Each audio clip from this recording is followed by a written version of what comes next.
Good morning students. कल हमने पढ़ा था इलेक्ट्रोमैग्नेटिक वेव्स, वैद्युत चुंबकीय तरंगे। तो उसी चैप्टर को टॉपिक को हम आगे बढ़ा रहे हैं। तो कल मैंने एक बताया था विस्थापन करंट, डिस्प्लेसमेंट करंट, विस्थापन धारा या डिस्प्लेसमेंट करंट, है ना। तो क्या होता है उसको समझने की कोशिश करिए। मोस्ट इम्पॉर्टेंट, बहुत इम्पॉर्टेंट है ये।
कल मैंने बताया था एम्पियर परिपथ का नियम। एम्पियर परिपथ का नियम क्या होता है कि अगर कोई धारा जो है किसी बंद परिपथ के अंदर से गुजरे, कोई धारा किसी बंद परिपथ के अंदर से गुजरे,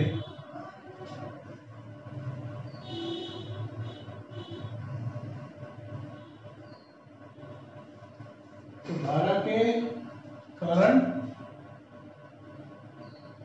परिपथ के अनुदिश उत्पन्न चुंबकीय क्षेत्र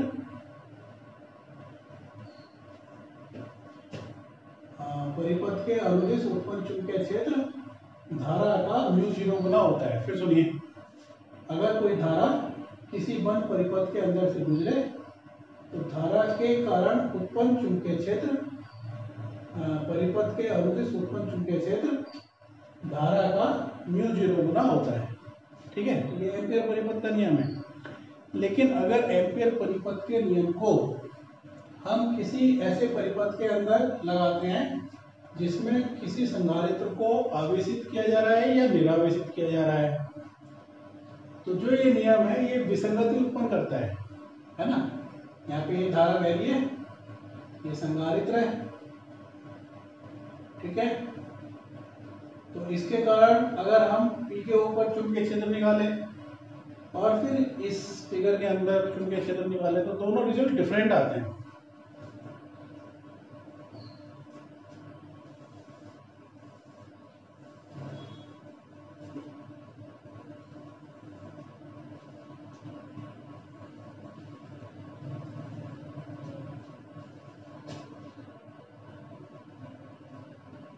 यदि एम्पियर परिपथ एम्पियर विस्थापन धारा की अवधारणा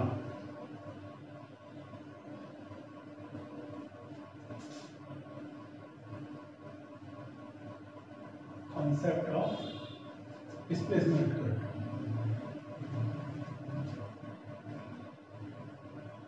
यदि एम्पियर परिपथ के नियम को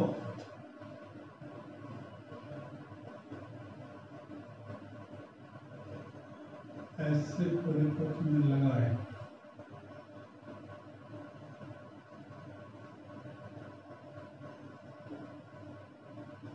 जिसमें किसी संधारित्र को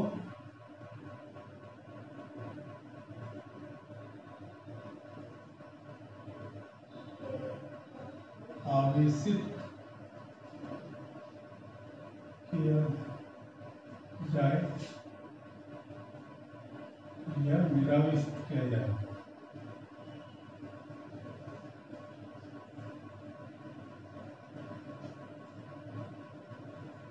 यानी यदि एम्पियर परिपथ के नियम को किसी ऐसे परिपथ में लगाए जिसमें किसी संधारित्र को आवेशित किया जाता है या निरावेशित किया जाता है,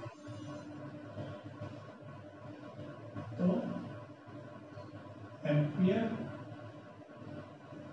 परिपथ का नियम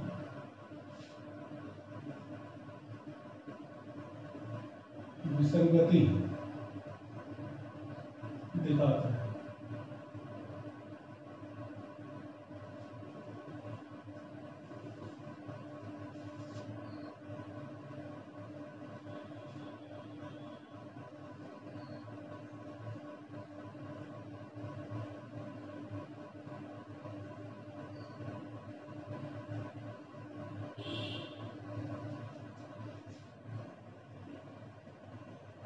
एम्पियर परिपथ के नियम से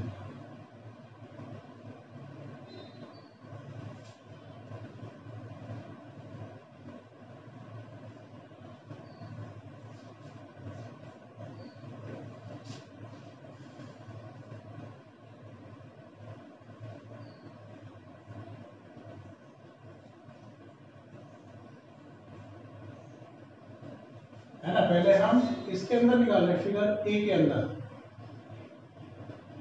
तो ये पॉइंट पी है, ये हमने कोई सरफेस ले ली और इसमें से ये धारा प्रवाहित हो रही है, धारा क्रॉस कर रही है इस सरफेस को, तो इसके कारण पी पर उत्पन्न चुंबकीय क्षेत्र कितना है, B vector dot D L vector बराबर म्यू 0 आई।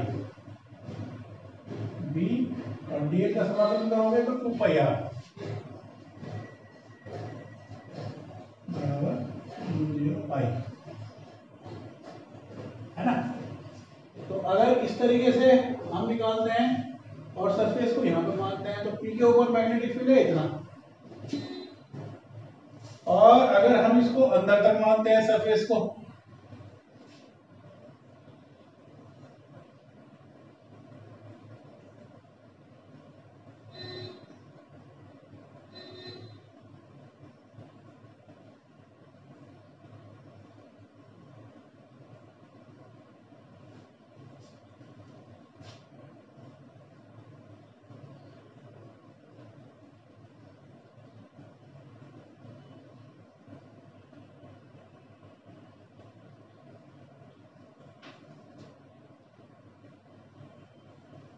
ठीक है ना। यहाँ पे तो ये जो आई धारा है इसके अंदर से क्रॉस हो रही है, यहाँ पे ये आई धारा जो है जब हम संधारित्र को आवेशित करते हैं तो चार्ज होने के बाद जो है इसमें धारा, ये पॉजिटिव प्लेट हो गई, ये नेगेटिव प्लेट हो गई, तो जो डीसी करंट है वो इसको क्रॉस नहीं करती है, ठीक है।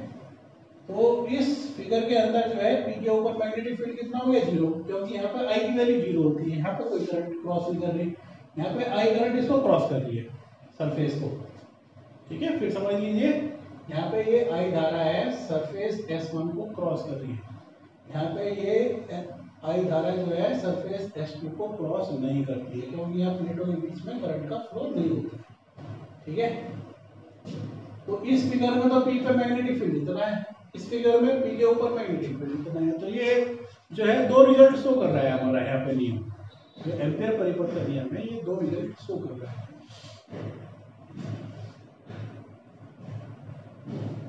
ठीक है, तो इसमें मैक्सवेल ने करेक्शन करा।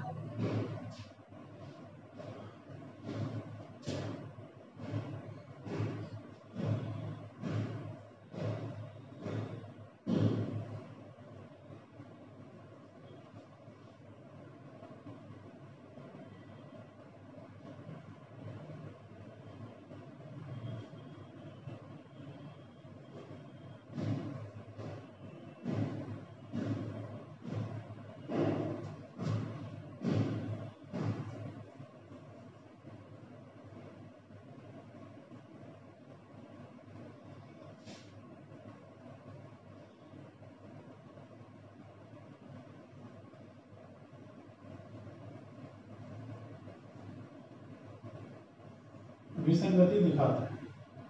तो यहाँ पे जो फिगर ए और पी है, तो इसके लिए अगर हम एम्पियर परिपथ के नियम को लगाएं तो वो एरर शो करता है, विसंगति दिखाता है। तो इस विसंगति को दूर किया मैक्सवेल ने, है ना। तो ये इंपॉर्टेंट है, थोड़ा सा समझ लीजिए इसको। विस्थापन धारा की क्यों आवश्यकता पड़ी, है ना, और क्या किस तरीके से मैक्सवेल ने जो है उसको एरर को दूर किया, जो विसंगति है उसको खत्म किया। ओके, बहुत इंपॉर्टेंट है ये।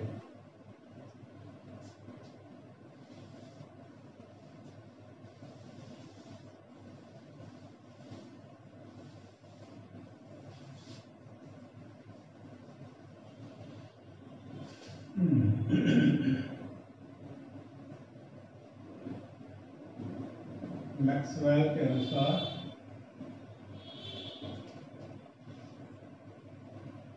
जब संधारित्र को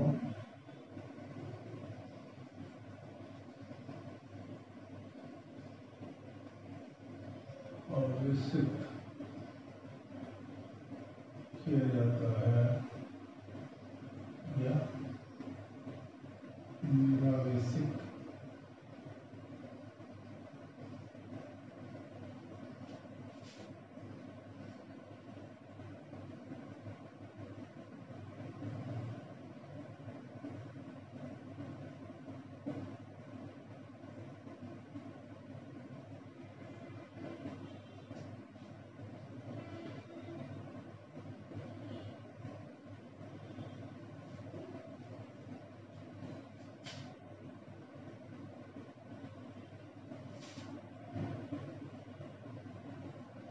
यानी जब किसी संधारित्र को आवेशित करते हैं हम या निरावेशित करते हैं, तो प्लेटों के बीच में जो इलेक्ट्रिक फील्ड है, वैद्युत क्षेत्र है, उसकी मान में परिवर्तन होता है, वैद्युत क्षेत्र में परिवर्तन होता है, जिसके कारण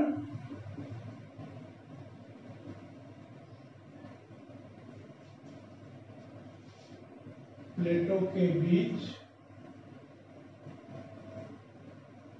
एक विस्थापन धारा उत्पन्न हो जाती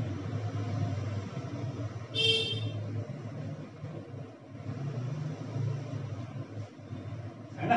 तो जो वैद्युत क्षेत्र चेंज होता है प्लेटों के बीच में, तो उसके वैद्युत क्षेत्र में परिवर्तन के कारण प्लेटों के बीच में एक विस्थापन धारा उत्पन्न हो जाती है, जो चालन धारा के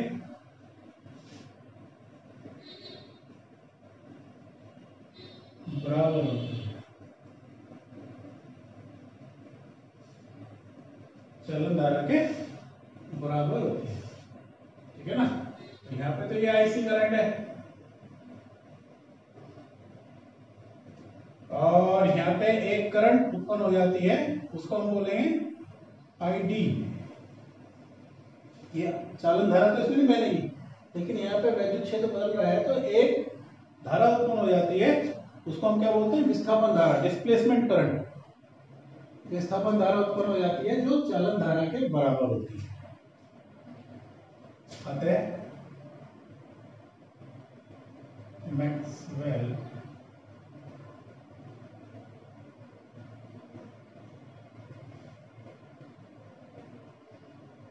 एम्पियर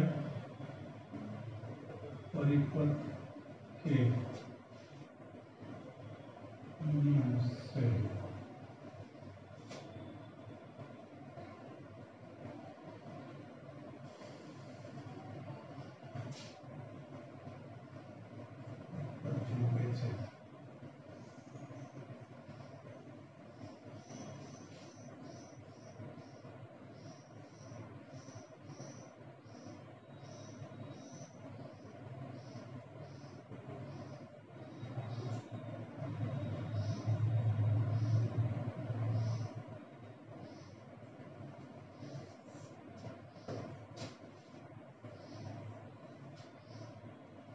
जहाँ I बराबर है IC जमा ID, ठीक है ना। तो ये इक्वेशन हो गई हमारी।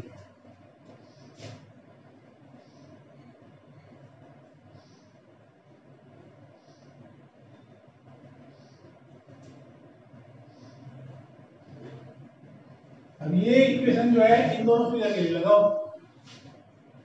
तो फिगर ए के लिए हो गई है B vector dot D L vector बराबर म्यू जीरो IC, बिकॉज यहाँ पर ID बराबर 0 है ना। यहाँ पे तो ये बाहर है प्लेटों के बीच में, तो IC धारा इसको क्रॉस कर रही है। और यहाँ पर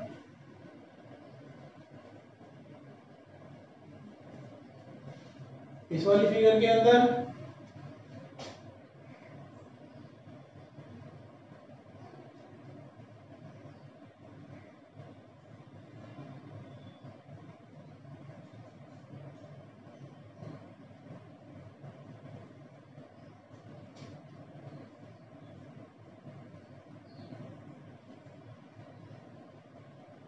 म्यू जीरो ID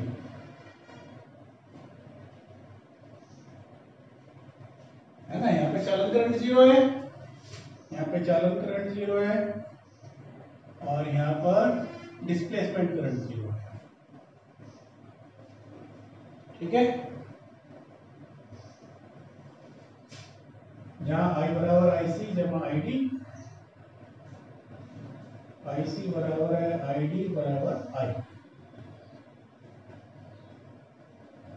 ठीक है। तो इस तरीके से है ये विस्थापन धारा।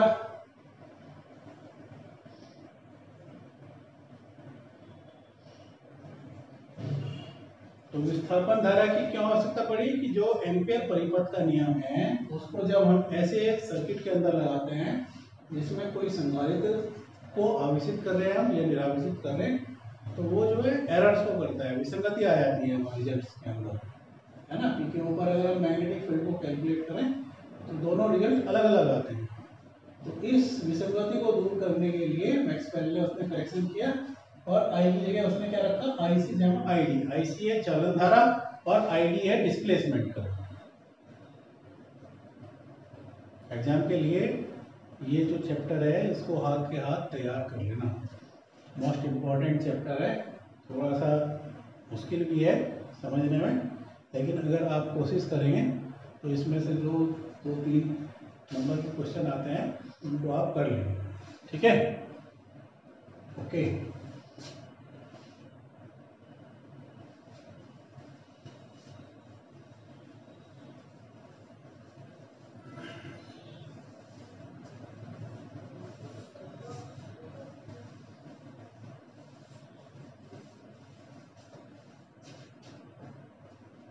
तो 2 करंट हो गए हमारे पास, चालन धारा, कंडक्शन करंट। चालन धारा जो होती है वो आवेश के चालन के द्वारा जो धारा उत्पन्न होती है उसको बोलते हैं चालन धारा। आवेश के चालन के कारण उत्पन्न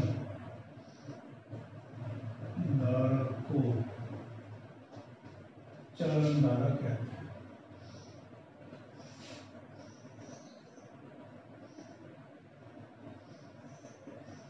कंडक्शन करंट है ना।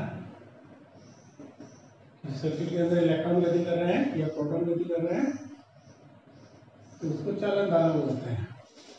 और दूसरा है, एग्जाम में पूछा जाता है, विस्थापन करंट।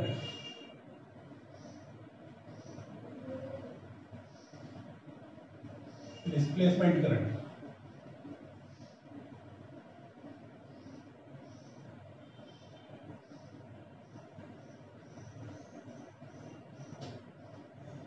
ये क्या होती है? संधारित्र की प्लेटों के बीच वैद्युत क्षेत्र में परिवर्तन के कारण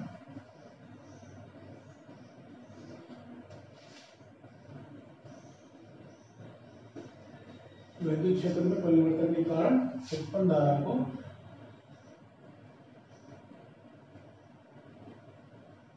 विस्थापन धारा कहते हैं।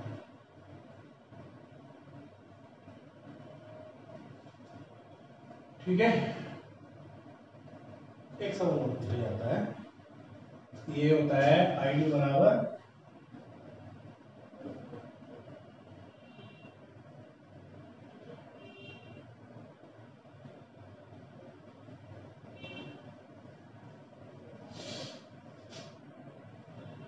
Epsilon 0 d phi e upon dt। तो जो डिस्प्लेसमेंट करंट है, विस्थापन धारा, उसका फॉर्मूला है आई डी बराबर epsilon 0 d phi e upon dt। याद रखिए आप। अभी हमें सिद्ध करना है चालन धारा और विस्थापन धारा में संबंध।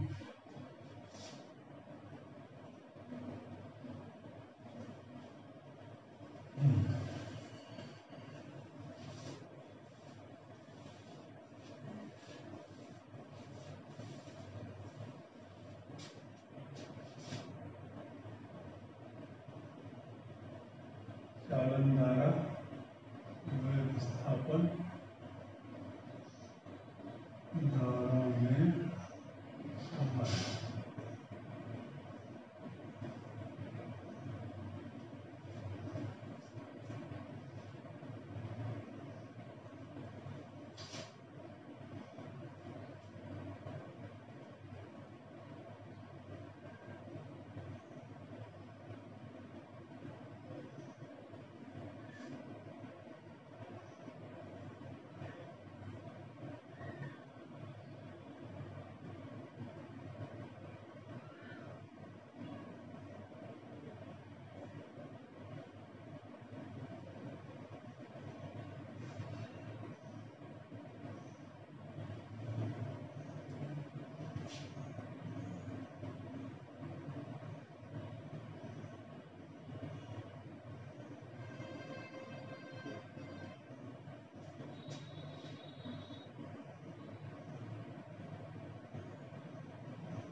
वैद्युत फ्लक्स फाई ई बराबर हो गया ई इंटू ए,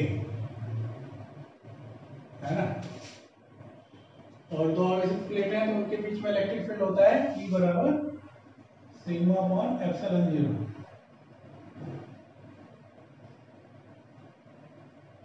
ई बराबर होता है सिग्मा अपॉन ई बराबर सिग्मा अपॉन एप्सिलॉन 0। दो प्लेटों के बीच में वैद्युत क्षेत्र कितना होता है दो आवेशित प्लेटों के बीच में, और सिग्मा होता है क्यू अपॉन ए। पहले चैप्टर में बताया था फर्स्ट यूनिट के अंदर। ये वैल्यू इसमें डालिए, Q upon A epsilon 0 into A, phi E बराबर हो गया क्यू अपॉन एप्सिलॉन। ठीक है ना। तो यहाँ पे जो वैद्युत फ्लक्स है, वैद्युत क्षेत्र में जो परिवर्तन है कितना है Q upon epsilon 0।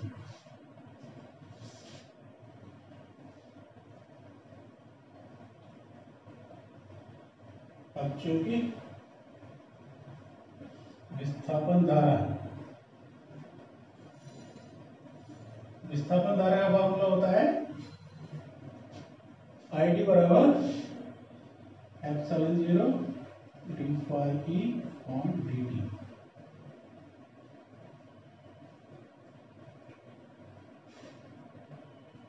Phi E है ना, फाई ई की वैल्यू जो है यहां से रखिए इसमें, phi E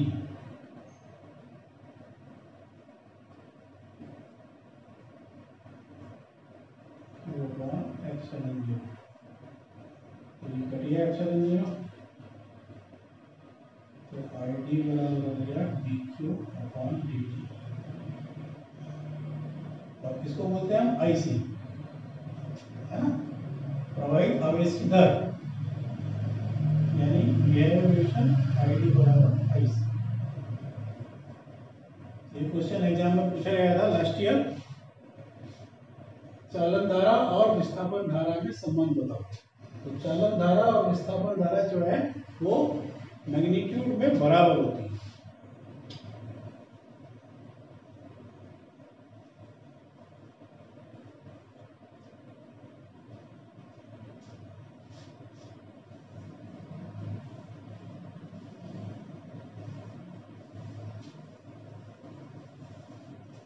okay,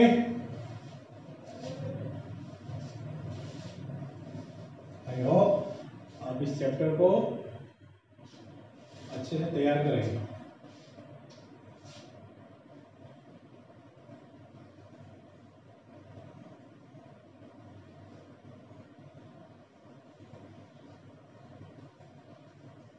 Maxwell ampere परिपथ समीकरण,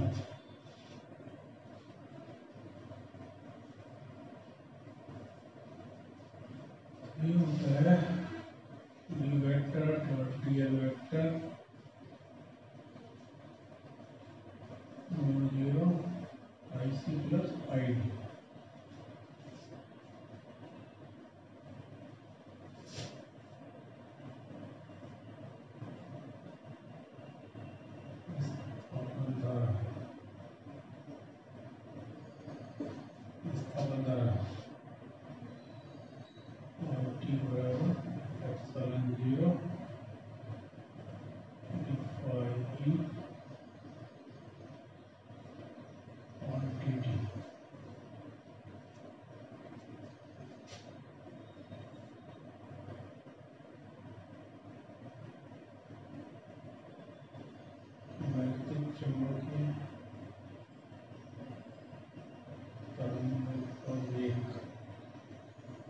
प्रकाश के वेग से गति करती है c बराबर 1/μ0 एप्सिलॉन 0।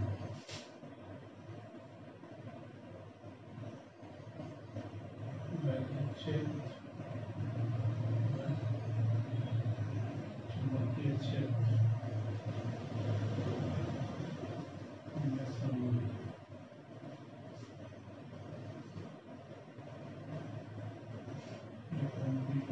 वेलोसिटी ऑफ लाइट के बराबर, फॉर्मूले की जरूरत पड़ेगी।